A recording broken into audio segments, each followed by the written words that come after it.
कहानी की शुरुआत एक घने और सुनसान जंगल से होती है, जहां ड्रासा नाम की एक लड़की पिछले 40 दिनों से अकेली रह रही होती है। वह हर समय सतर्क रहती है, क्योंकि उसे जरा सी आहट भी खतरे का संकेत लगती है। तभी अचानक उसे आसमान में एक प्लेन की आवाज सुनाई देती है। आवाज सुनते ही वह तुरंत अपना हथियार उठाकर तैयार हो जाती है। जैसे ही प्लेन से एक आदमी नीचे उतरता है, ड्रासा बिना एक पल गंवाए सीधे उसके सिर में गोली मार देती है।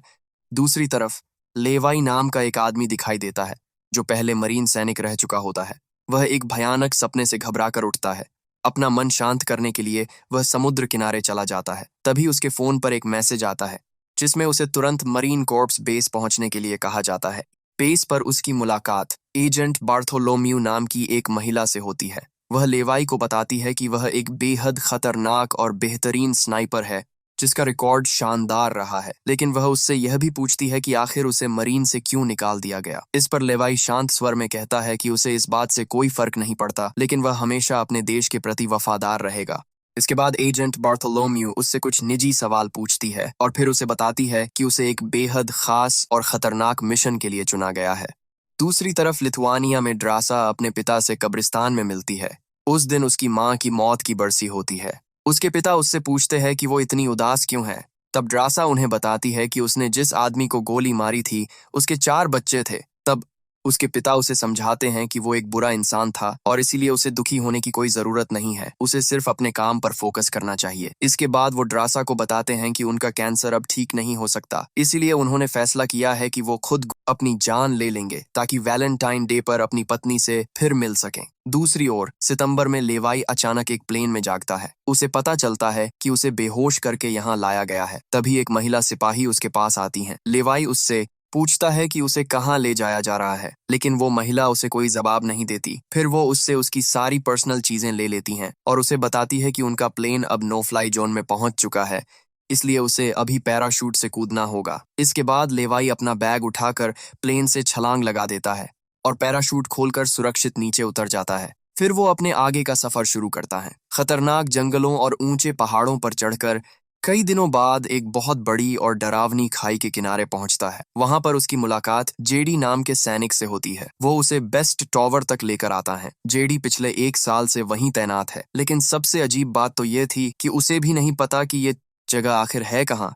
वो लेवाई को वेस्ट टॉवर दिखाता है। टॉवर पूरी तरह ऑटोमेटिक सिस्टम पर काम करता है, जिसमें सोलर पावर, बैकअप जनरेटर और बारिश का पानी स्टोर करने का सिस्टम भी लगा होता है। वहां पर ताज़ा सब्जियों के लिए एक बगीचा भी है, जिसे जेडी ने खुद लगाया है, और शिकार के लिए भारी संख्या में जंगली जानवर भी मौजूद हैं। खाई के दूसरी तरफ एक ईस्ट टॉवर है, लेकिन वहां मौजूद गार्ड से बात करना सख्त मना है। उस खाई के चारों तरफ बारूदी सुरंगें और सुरक्षा दीवारें लगी हुई हैं। इसके बाद जेडी उसे उसका काम समझाता है। हर दिन लेवाई को पूरी खाई के किनारे गश्त लगानी होगी, ऑटोमेटिक गनों में गोलियां भरनी होंगी और सुरक्षा बाड़ चेक करनी होगी, और क्लोकर मशीनें ठीक रखनी होंगी, जो इस जगह को छिपाकर रखने के लिए सैटेलाइट को चकमा देने का काम करती हैं। साथ ही वो उसे कुछ जरूरी नियम भी समझाता है। हर 30 दिन में रेडियो चेक होता है, लेकिन बाहरी दुनिया से सीधे संपर्क का कोई तरीका नहीं है। इमरजेंसी स्थिति से निपटने के लिए टॉवर में एक पैनिक बटन लगा है, जिसे दबाने पर स्ट्रे डॉग प्रोटोकॉल शुरू हो जाएगा, लेकिन वो खुद नहीं जानता उसका मतलब क्या है। अगर वो दिन भी आए, तो लेवाई को सब कुछ छोड़कर बस भाग जाना। इसके बाद जेडी उसे एक और भयानक सच बताता है कि ये जगह सेकेंड वर्ल्ड वॉर के समय से भी पहले की। दुनिया के कई देशों की सरकारों ने मिलकर इस जगह को गुप्त रखने पर अपनी सहमति जताई थी, ताकि दुनिया में शांति बनी रहे। फिर जेडी लेवाई को उसका असली मकसद बताता है। इस खाई के अंदर मौजूद चीजों को बाहर आने से उसे रोकना है। तभी खाई के अंदर से डरावनी चीखें सुनाई देती हैं। लेवाई पूछता है वो किसकी चीखें थीं। तब जेडी बताता है कि उन चीजों को हॉल मेन कहा जाता है। इसके बाद वो उसे उस जगह का इतिहास बताता है। 1940 के दशक में कुछ घुड़सवार सैनिकों की 3 टुकड़ियां इस खाई में भेजी गई थीं, ताकि उसके अंदर की रहस्यमयी चीजों को खत्म किया जा सके। लेकिन उनमें से एक भी सैनिक कभी वापस नहीं लौटा। तभी से इस जगह को दुनिया से अलग और सीक्रेट रखा गया, और फैसला किया गया कि उनसे लड़ने के बजाय बस इन्हें कैद करके रखा जाए। इसके कुछ समय बाद जेडी अपना काम खत्म करके वहां से निकल जाता है। वो पहाड़ों के रास्ते उस जगह तक पहुंचता है। तभी एक हेलीकॉप्टर आता है और उसे ऊपर खींच लिया जाता है। हेलीकॉप्टर में बैठा सैनिक उससे उसकी पहचान और गुप्त कोड पूछता है। जैसे ही जेडी उसे गुप्त कोड बताता है, वो सिपाही उसके सिर में गोली मार देता है और उसकी लाश को पहाड़ों में फेंक देता है। 1 महीने बाद लेवाई अपनी बोरिंग जिंदगी में ढल चुका था। हर दिन वही काम, टॉवर के चारों तरफ चक्कर लगाना, सिक्योरिटी सिस्टम ठीक करना और रेडियो पर चेक इन देना। लेकिन जब भी लेवाई रेडियो पर कोई सवाल पूछता तो तुरंत कॉल काट दी जाती। एक दिन जब वो गार्डन में कुछ काम कर रहा था, तभी उसकी नजर सामने वाले टॉवर पर पड़ी। उसे वहां कुछ हलचल दिखाई दी। वो दूरबीन उठाकर देखने लगा। तभी उसे सामने ड्रासा दिखाई दी, जो लकड़ियां काट रही थी। ड्रासा ने भी उसे देख लिया, लेकिन बिना कुछ बोले वो अपना काम करती रही। रात को लेवाई अचानक डरावने सपने से घबराकर उठता है। तभी उससे एक ग्लास टूट गया, लेकिन उसे लगा जैसे कोई हमला कर रहा है, तो वो तुरंत बंदूक लेकर तैयार हो गया। तभी उसे पता चलता है कि टूटा हुआ कांच उसके पैर में चुभ गया था। फिर वो अपने पैर की सफाई करने लगता है। तभी उसने देखा कि ड्रासा अभी भी जाग रही थी और उसे ही देख रही थी। लेकिन जैसे ही ड्रासा को इस बात का एहसास हुआ कि लेवी ने उसे देख लिया है, वो चुपचाप सोने चली जाती हैं। ऐसे ही एक और महीना बीत जाता है। आज ड्रासा का जन्मदिन था, लेकिन वो बिल्कुल अकेली थी। उसने लेवाई का ध्यान खींचने के लिए गोली चलाई और एक बोर्ड पर लिखकर लेवाई से उसका नाम पूछा। लेकिन लेवाई जवाब में लिखता है कि हमें बात नहीं करनी चाहिए। फिर ड्रासा ने मुस्कुराते हुए अपना नाम लिखा और बोली, आज मेरा बर्थडे है, इसलिए मैं जो चाहूंगी वो करूंगी।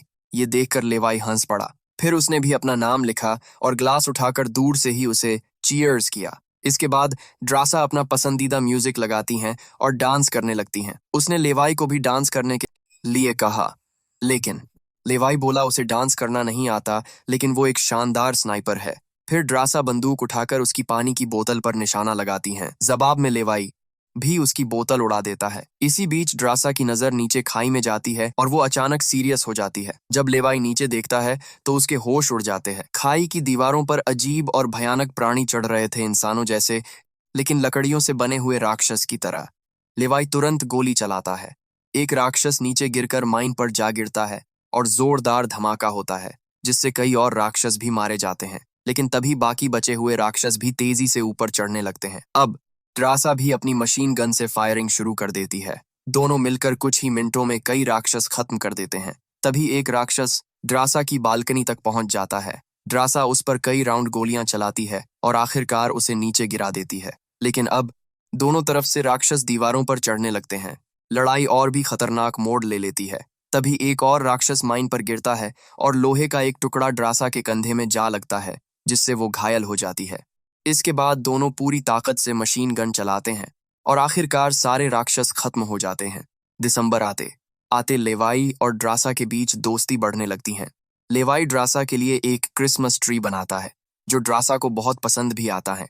कुछ महीने बाद लेवी देखता है कि ड्रासा अपने परिवार की फोटो के सामने बैठकर रो रही है। वो उससे पूछता है कि आज वो गश्त लगाने क्यों नहीं गई। ड्रासा उदास होकर कहती है कि आज वो बहुत अकेली महसूस कर रही है, काश लेवाई उसके पास होता। ये सुनकर लेवाई हथियारों वाले कमरे में जाता है और जुगाड़ से एक मशीन बनाता है। फिर वो एक रॉकेट को रस्सी से जोड़ देता है और खाई के उस पार निशाना लगाता है। रॉकेट जाकर एक पेड़ में फंस जाता है और तभी पेड़ में आग लग जाती है। ये देखकर ड्रासा तुरंत आग बुझाने दौड़ती है।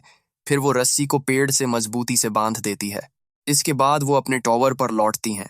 लेवाई उसे बताता है कि वो रात का खाना उसके साथ ही खाएगा। इसके बाद लेवाई उसी रस्सी के सहारे खाई पार करने लगता है। तभी उसकी रस्सी फंस जाती है, लेकिन जैसे तैसे आखिरकार वो ड्रासा के टॉवर तक पहुंच ही जाता है। लेवाई को अपने पास देखकर ड्रासा बहुत खुश थी। वो हंसते हुए लेवाई से कहती है कि इतनी मेहनत के बाद उससे गंदी बदबू आ रही है, इसलिए पहले उसे नहा लेना चाहिए। लेवी नहाने चला जाता है और तब तक ड्रासा उसके लिए साफ सुथरे कपड़ों का इंतजाम कर देती है।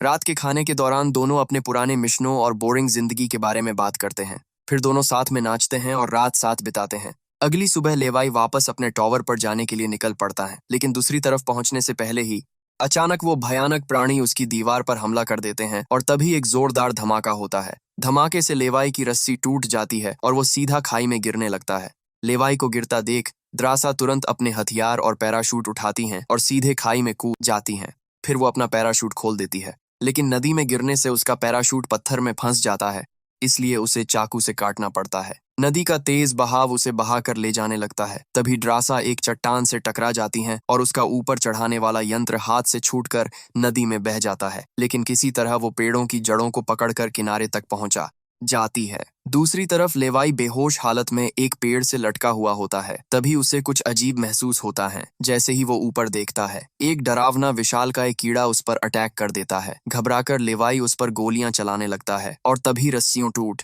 जाती हैं और वो नीचे गिर पड़ता है। लेकिन नीचे जमीन नहीं बल्कि किसी राक्षस का चिपचिपा मुंह होता है। वो चीज लेवाई को पकड़कर निगलने लगती लेती हैं। तभी ड्रासा गोली चलाते हुए वहां पहुंचती है और उस राक्षस को मारकर लेवाई की जान बचा लेती है। फिर ड्रासा चाकू से लेवाई के शरीर पर चिपका वो गंदा पदार्थ हटाती है। इसके बाद दोनों गार्ड्स की दीवार की तरफ बढ़ने लगते हैं ताकि रस्सी ढूंढ सकें। तभी अचानक उन्हें डरावनी चीखें सुनाई देती हैं और दो राक्षस घोड़ों पर सवार होकर तलवारों से उन पर हमला करने लगते हैं। उनमें से एक घोड़े से कूदकर ड्रासा पर टूट पड़ता है। ड्रासा तुरंत चाकू उसकी गर्दन में घोंप देती है और फिर उसके चेहरे पर गोली मार देती है। दूसरा राक्षस अपनी चाबुक से लेवाई की बंदूक छीन लेता है, लेकिन लेवाई तुरंत पिस्तौल निकालकर उसे मार गिराता है। लड़ाई खत्म होने के बाद ड्रासा अपना बैग चेक करती है तो उसे पता चलता है कि ऊपर चढ़ाने वाला यंत्र नदी में खो चुका है और गार्ड्स की दीवारें इतनी ऊंची हैं कि अब उन पर चढ़ना नामुमकिन है। इसीलिए ड्रासा कहती है कि अब उन्हें नदी का पीछा करते हुए आगे बढ़ना चाहिए। फिर दोनों सतर्क होकर आगे बढ़ने लगते हैं। रास्ते में लेवाई उस राक्षस को ध्यान से देखता है तो उसे गुमशुदा बटालियन की सैन्य वर्दी दिखाई देती है। तब वो दोनों समझ जाते हैं कि ये वही सिपाही गुमशुदा हैं जो अब राक्षस बन चुके हैं। इसके बाद दोनों घने जंगल में आगे बढ़ते रहते हैं, जहां उन्हें सैकड़ों कंकाल दिखाई देते हैं जो उन्हीं सैनिकों के थे। आखिरकार दोनों एक पुराने शहर में पहुंचते हैं, जहां हर बिल्डिंग पर अजीब म्यूटेटेड पौधे उगे हुए होते हैं। जमीन भी कई जगह से फटी हुई होती है, जैसे यहाँ कभी बहुत बड़ा भूकंप आया हो। तभी उन्हें दूर से डरावनी चीखों की आवाज सुनाई देती है, जिससे वो समझ जाते हैं कि वो मॉन्स्टर्स उनकी तरफ ही आ रहे हैं। बचने के लिए दोनों पास के एक चर्च में छिप जाते हैं, लेकिन चर्च के अंदर का नजारा देखकर उनके रोंगटे खड़े हो जाते हैं। उस चर्च की सीटों पर इंसानों के कंकाल पड़े होते हैं। तभी लेवाई देखता है कि उन कंकालों के हाथ में साइनाइड रखा होता है। मतलब इस शहर के लोग इस डरावनी जिंदगी से तंग आकर खुद ही मर गए थे। तभी अचानक ड्रासा को कुछ अजीब महसूस होता है और वो ऊपर देखती है तो एक विशाल मकड़ी उस पर अटैक कर देती है। तभी वहां से बहुत सी मकड़ियां आकर उन पर अटैक करने लगती हैं। कुछ ही सेकंड में पूरा चर्च मकड़ियों से भर जाता है। दोनों लगातार फायरिंग करते रहते हैं। तभी ड्रासा की गोलियां खत्म हो जाती हैं।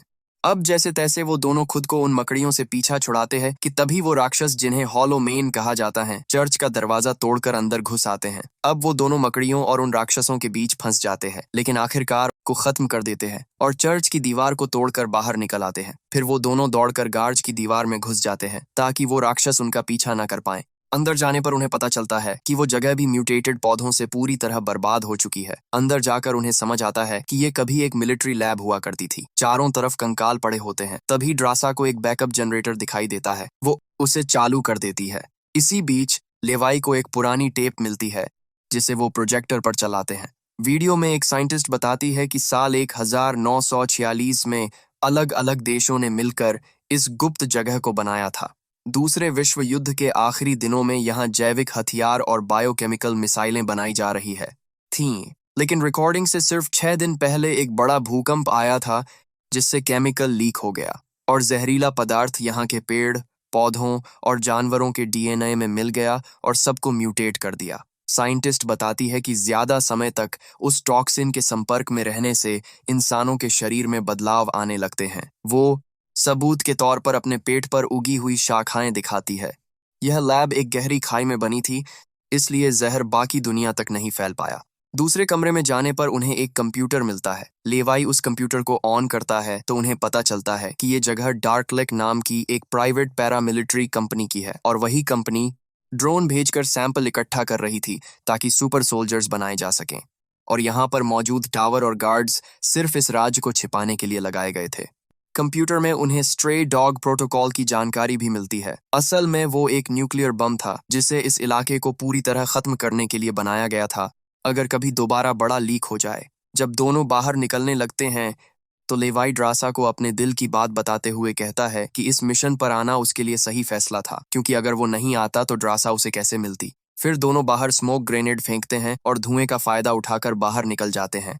तभी अचानक हॉलोमैन अपने चाबुक से ड्रासा को नीचे गिरा देता है और उसे घसीटते हुए जंगल में ले जाता है। ड्रासा अपने चाकू से चाबुक काटने की कोशिश करती है, लेकिन गलती से एक पेड़ से टकरा जाती है और चाकू उसके हाथ से छूट जाता है। फिर वो गोली चलाने की भी कोशिश करती है, मगर सही निशाना नहीं लग पाता। दूसरी ओर लेवाई उसके निशानों का पीछा करते हुए आखिरकार उस जगह पहुंच जाता है जहां न्यूक्लियर बम छिपा हुआ था। दूसरी ओर हॉलो मैन ड्रासा के हाथ बांधकर उसे लटका देता है। फिर वो उसके पेट में फंसी हुई पेड़ की टहनी को घुमा घुमा कर उसे दर्द दे रहा होता है। तभी ड्रासा उसे लात मारकर नीचे गिरा देती हैं। फिर उन दोनों के बीच जबरदस्त लड़ाई शुरू हो जाती है। हॉलो मैन लगातार ड्रासा पर भारी पड़ रहा होता है और उसका सांप भी ड्रासा पर हमला करने की कोशिश करता है, लेकिन ड्रासा मौका देखकर उस सांप का सिर काट देती है और लोहे का टुकड़ा हॉलो मैन पर फेंकती है, जिससे हॉलो मैन और ज्यादा गुस्से में आ जाता है। अब वो तलवार लेकर ड्रासा के पीछे दौड़ने लगता है। अब ड्रासा हड्डियों को ढाल बनाकर एक मशाल से हॉलो मैन पर अटैक करती हैं और उसे जला देती है। दर्द से बेहाल होकर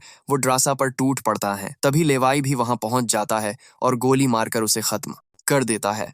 इसके बाद दोनों एक दूसरे को गले लगाते हैं। इसी बीच लेवाई को हॉलो मैन की यूनिफॉर्म दिखाई देती है। उसमें उसका नाम भी लिखा होता है, जिससे लेवाई उसे पहचान लेता है कि ये वही पहला सिपाही था जो उसकी पोस्ट पर काम करता था। उसके बाद दोनों उसकी तलवार लेकर बाहर निकल आते हैं और उस जगह तक पहुंचते हैं जहां से जहरीला पदार्थ लीक हुआ था। वहां हर तरफ म्यूटेटेड जीव और अधमरे इंसानों के शरीर जहरीले चिपचिपे पदार्थ में फंसे पड़े होते हैं। लेकिन इस लैब से बाहर निकलने के लिए उन्हें जीवों के बीच से होकर गुजरना था। अब दोनों बिना कोई शोर किए पुल पार करने लगते हैं, लेकिन तभी ड्रासा गलती से एक जड़ पर पैर रख देती है। जैसे ही वो चिपचिपा पदार्थ हटाने की कोशिश करती है, वहां फंसी लाशें जाग जाती हैं और उसकी तरफ बढ़ने लगती हैं। लेवाई तुरंत तलवार से सारी जड़ों को काट देता है, लेकिन अब बाकी जीव भी जाग जाते हैं और जोर जोर से चीखने लगते हैं। लेवाई रास्ता साफ करते हुए आगे बढ़ता है, तभी एक चिपचिपा जाल उसके पैर में लिपट जाता है और वो गिर पड़ता है। ड्रासा तुरंत एक ग्रेनेड फेंक कर धमाका कर देती है, जिससे सारे जीव आग में जलने लगते हैं और धीरे धीरे आग पूरी फैसिलिटी में फैल जाती है। किसी तरह दोनों अपनी जान बचाकर बाहर निकल आते हैं। आगे बढ़ने पर उन्हें एक गैरेज मिलता है जहां कुछ मिलिट्री जीप खड़ी होती हैं। फिर दोनों एक जीप लेकर उस टूटी हुई रस्सी तक पहुंच जाते हैं जिससे ऊपर चढ़ा जा सकता था। लेवाई रस्सी को जीप से बांध देता है, जबकि ड्रासा हॉलो मैन और बाकी जीवों को रोकने के लिए गोली चलाती रहती है। जीप धीरे धीरे दीवार पर चढ़ने लगती है। शुरू में सब ठीक चलता है, लेकिन फिर उन्हें पता चलता है कि हॉलो मैन भी दीवार चढ़कर उनका पीछा कर रहे हैं। लेवाई तलवार से हॉलो मैन को काटने लगता है और ड्रासा कुल्हाड़ी से लड़ती है। इसी बीच एक हॉलो मैन लेवाई को धक्का दे देता है, लेकिन लेवाई तुरंत जीप को पकड़ लेता है और लटक जाता है। फिर वो किसी तरह ऊपर चढ़ता है और गैस टैंक में छेद कर देता है, जिससे ईंधन उन मॉन्स्टर्स के ऊपर गिरने लगता है। अब लेवाई एक फ्लेयर जलाकर उनकी तरफ फेंक देता है, जिससे बहुत बड़ा धमाका होता है और सारे दुश्मन जलकर मर जाते हैं, लेकिन उनकी जीप भी आग पकड़ लेती हैं। तब ड्रासा कुल्हाड़ी से जीप की रस्सी काट देती हैं और आखिरकार दोनों ऊपर चढ़कर ड्रासा के टावर तक पहुंच जाते हैं। इसके बाद दोनों अपने जख्मों का इलाज करते हैं और फैसला करते हैं कि अगले 5 दिन तक एक दूसरे से दूर रहेंगे, ताकि कोई इन्फेक्टेड हो तो बीमारी दूसरे तक न फैले। लेवाई और ड्रासा अब जान चुके थे कि उनकी सरकारें मिलकर गार्ड्स के भीतर बहुत ही खतरनाक एक्सपेरिमेंट पर काम कर रहे थे, लेकिन वो यह भी जानते थे कि एक ना एक दिन वो संक्रमण गार्ड से निकलकर पूरी दुनिया में फैल जाएगा। इसलिए उन्होंने पूरी घाटी को उड़ाने का प्लान बनाया। जाने से पहले दोनों एक दूसरे को किस करते हैं और लेवाई ड्रासा से अपने प्यार का इजहार करता है। फिर वो अपनी ग्रैपलिंग गन का इस्तेमाल करके वापस अपने टावर पर चला जाता है। अगले दिन लेवाई हमेशा की तरह रेडियो चेक इन करता है, लेकिन इस बार दूसरी तरफ बार्थोलोम्यू फोन उठाती है। उसे पता चल चुका होता है कि गार्ड्स की लैब का कंप्यूटर चालू किया गया था, लेकिन लेवाई झूठ बोल देता है कि वो घाटी में नहीं गया था। तब बार्थोलोम्यू उसे एक नया मिशन देती है, खाई के दूसरी तरफ वाले सैनिक को खत्म कर दो। इसी दौरान हमें पता चलता है कि लैब के कंप्यूटर में कैमरा भी था और बार्थोलोम्यू ने दोनों को एक साथ देख लिया था। इसके बाद वो तुरंत अपने कमांडर को आदेश देती है कि एक टीम तैयार करो और घाटी की तरफ निकलो। अगली सुबह जब लेवाई और ड्रासा अपने प्लान के लिए माइंस लगा रहे होते हैं, तभी ड्रासा लेवाई के लिए आई लव यू बैक लिखती है, लेकिन उसी वक्त उन्हें घाटी के ऊपर हेलीकॉप्टर दिखाई देता है। दोनों तुरंत जंगल की तरफ भागने लगते हैं।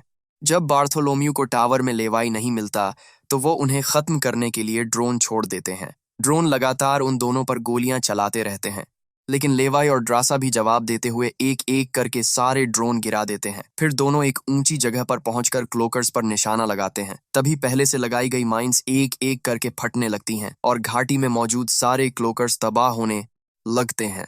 अब क्योंकि पूरी घाटी की सच्चाई दुनिया को पता चल जाती है, तो तुरंत स्ट्रे डॉग प्रोटोकॉल एक्टिव हो जाता है।